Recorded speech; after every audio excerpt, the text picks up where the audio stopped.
कहानी एक। रिश्तों की डोर। एक समय की बात है, एक छोटे से गांव में नरेश नाम का एक व्यक्ति रहता था।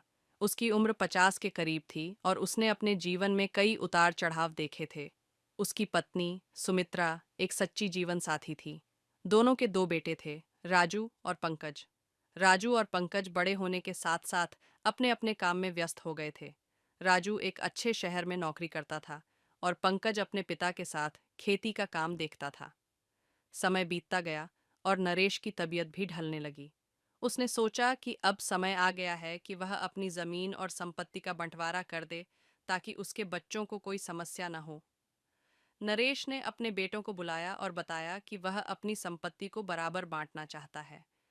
राजू ने तुरंत जवाब दिया, पिताजी, आप जो भी फैसला करेंगे हमें मंजूर है। लेकिन पंकज के मन में एक शंका थी।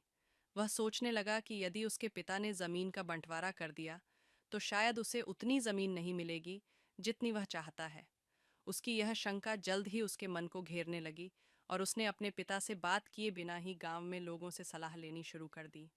नरेश को इस बात का आभास हो गया कि उसका बेटा उससे नाखुश है।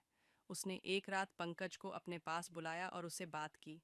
नरेश ने उसे समझाया कि संपत्ति से बड़ा है परिवार का साथ और प्रेम।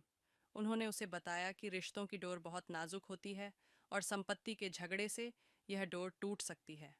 पंकज ने अपने पिता की बातों को समझा और अपनी गलती मानी।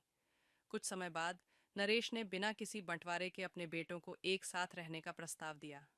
दोनों बेटों ने अपने पिता की बात मानी और साथ रहकर एक परिवार की तरह अपनी जमीन और संपत्ति का इस्तेमाल करने का निश्चय किया।